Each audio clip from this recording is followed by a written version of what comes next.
Jésus leur répondit, « Mon Père est toujours à l'œuvre.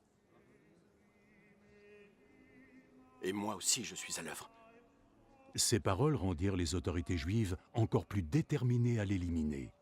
Pas seulement parce qu'il avait enfreint la loi du sabbat, mais parce qu'il disait que Dieu était son propre Père, et ainsi il se faisait l'égal de Dieu. Alors Jésus leur déclara, « En vérité, je vous le dis, le Fils ne peut rien faire par lui-même. Il fait seulement ce qu'il voit son Père faire, et ce que fait le Père, le Fils le fait aussi. Car le Père aime le Fils et lui montre tout ce qu'il fait lui-même. Il lui montrera des œuvres encore plus grandes à faire, et vous tous ici en serez étonnés. Tout comme le Père relève les morts et les rend à la vie, de la même façon, le Fils donne la vie à qui il veut. Le Père ne juge personne lui-même. Il a donné au Fils tout pouvoir pour juger, de sorte que tous doivent honorer le Fils comme ils honorent le Père.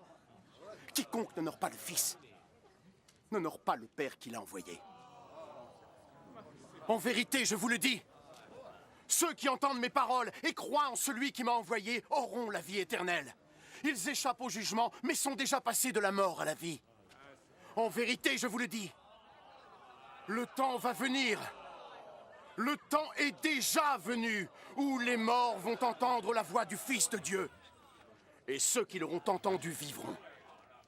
Tel que le Père lui-même est source de vie, de la même manière, il a créé son Fils pour être aussi source de vie. Et lui a donné le pouvoir de juger parce qu'il est le Fils de l'homme. Ne soyez pas étonnés de ça. L'heure approche où tous les morts entendront sa voix et sortiront de leur tombeau. Ceux qui auront fait le bien ressusciteront et vivront.